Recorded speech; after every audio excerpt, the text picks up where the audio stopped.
Qulillahu a'lamu bima labithu. Lahu ghaibus samawati wal ardi. Absir bihi wa asmi. Ma lahum min dunihi min waliyin. Wala yushriku fi hukmihi ahadan.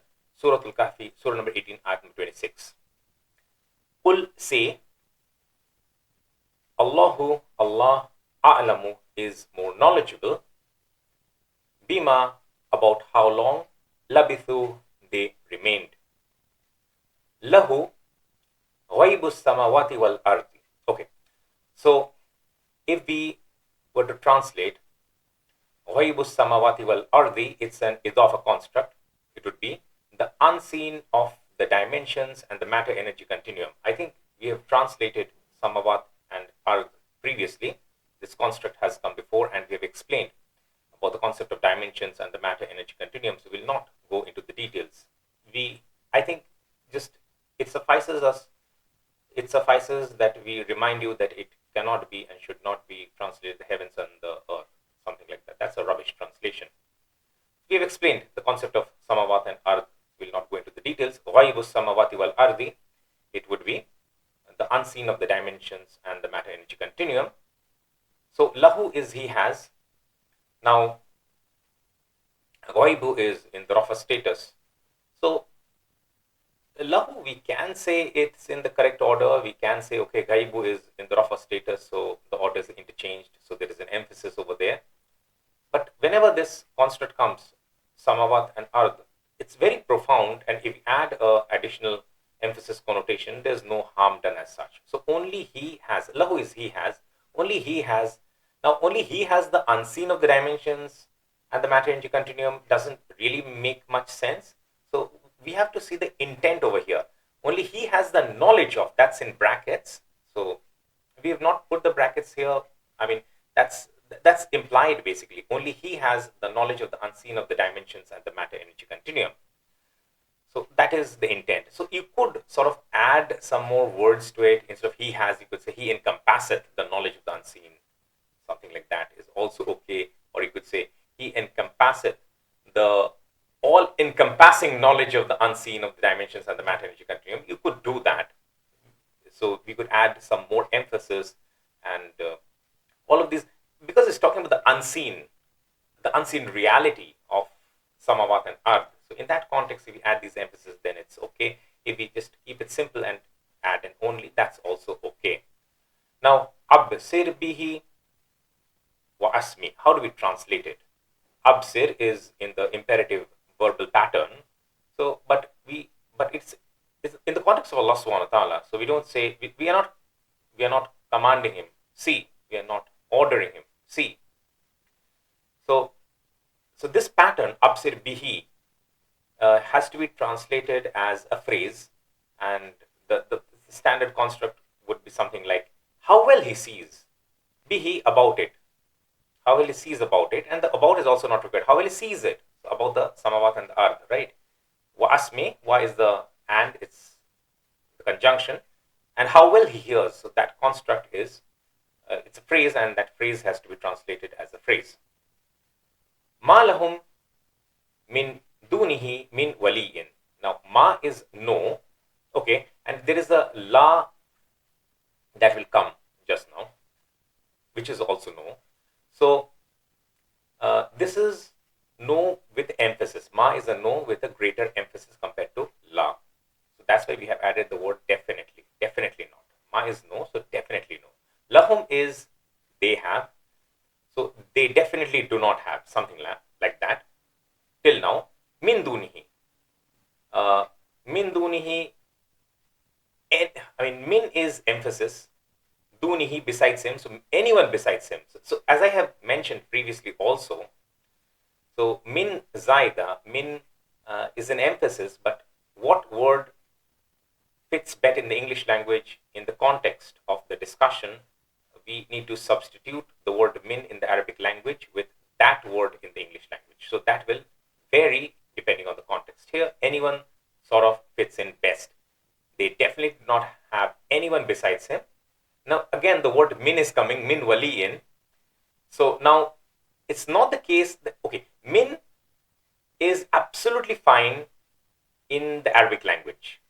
But when we're trying to translate in the English language, though it's in the same sentence, if we translate it with the same word, even though it's in the same sentence, it doesn't come out very nicely in the construct in the English language. It doesn't come out very nicely. It comes out in a not so natural manner. So I'll read that for you, and I'll substitute the more appropriate word in the English language for the second occurrence of the word min in this sentence. So they definitely do not have anyone besides him, any wali in his protective friend, so any protective friend. So they definitely do not have anyone besides him. Any protective friend is okay, but as a protective friend is better. So here, min, we are translated as a protective friend. We are not even translating it. Sometimes min need not be translated. But then to connect the two parts of the sentence, we are using as. Is obviously included, wali, in a protective friend. So that's how. This way, they definitely do not have anyone besides him as a protective friend. Sounds more natural in the English language, and that's what we are doing. So the second occurrence of the min, either you think of it as anyone, but then you are omitting that, and they're not substituting that for any other word. That's allowed in the Arabic construct, in the Arabic language, min zaida. And but then you need to connect, and we are using what should I say? A preposition, yeah, because prepositions are required sometimes in the English language, even though it's not there in the Arabic language, and the reverse is also there. And sometimes the preposition is there in both the languages, but the two, different prepositions are used.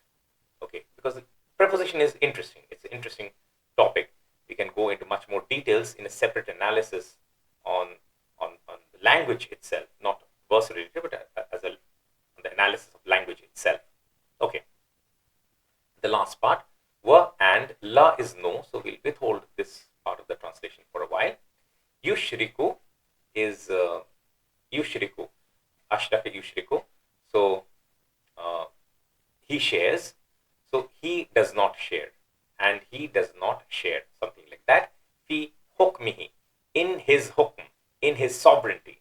I think we could use different words, but I think sovereignty fits best. His sovereignty. Ahadan, with any. So ahadan is anyone. So how do we connect? He does not share in his sovereignty anyone, with anyone whatsoever. Now, where are we getting whatsoever from? Wala yushriku ahadan fi hukmihi would have been the normal construct. It's not there in the standard order, so a natural emphasis is being implied, and so we have added whatsoever to compensate for that in the English language. So that's it then. Not really a difficult verse. There are, I think, one or 2 points more. Point number one is, so we started with the story of al-Kahfi, the companions of the cave, from verse number 9, and it continues till verse number 26. So that's this verse.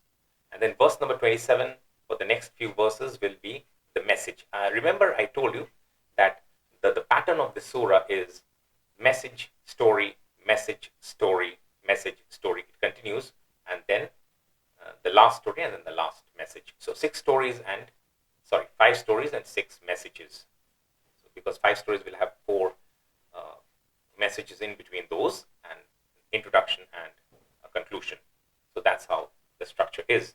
So in that way, this is again a very interesting juncture that we are at. We have narrated wherever some important junctures we came across. For example, 8 completed the introductory message, 9 and 10. 9 to 26 is one block basically, but 9 and 10 was the pre-introduction. 11 and 12 was the introduction. 12 to 26 was the actual story. This is the last. Because you can see, right? Say Allah is more knowledgeable about how long they remain. Clearly, it's connected to the story. But the next verse is not connected to this story. You can call it history. That's fine. That's better, in fact. But in a natural conversational tone, we can say story. That's also all right. So this is the last thing that we will get to hear from Allah subhanahu wa ta'ala with regards to this specific story or history about the companions of the cave. So, and that is what is mentioned in the first part of this verse. Say Allah is more knowledgeable about how long they remain. Again, sort of lessening the importance. I mean, that's not really an important matter. 300 years, 309 years. The act itself was a miracle, and Allah has, and we have tried to explore what actually happened with them and all of that. If you need to, then you should again listen from verse number 9 to 26 all the way through these verses. That would be how many? That would be around 14 verses, I guess. 26 minus 8, yes. So that would be around, 18 verses. Yeah. So 26 minus 8, that would be around, I mean, that would be 18 verses. So this is a very important topic. There are things we could add to it. Let me add to it a little bit more. Should I add to it now? Let me add to it in a conversation in conjunction with the next verse. So there's some more points basically. But otherwise, it's so far so good. Kul Allahu a'lamu bima labithu lahu ghaibus samawati wal ardi absir bihi wa asmi' ma lahum min dunihi min waliyin wala yushriku fi hukmihi ahadan. Say, Allah is more knowledgeable about how long they remained. Only He has the knowledge of the unseen, of the dimensions and the matter-energy continuum. How well He sees about it and how well He hears. They definitely do not have anyone besides Him as a protective friend, and He does not share in His sovereignty with anyone whatsoever.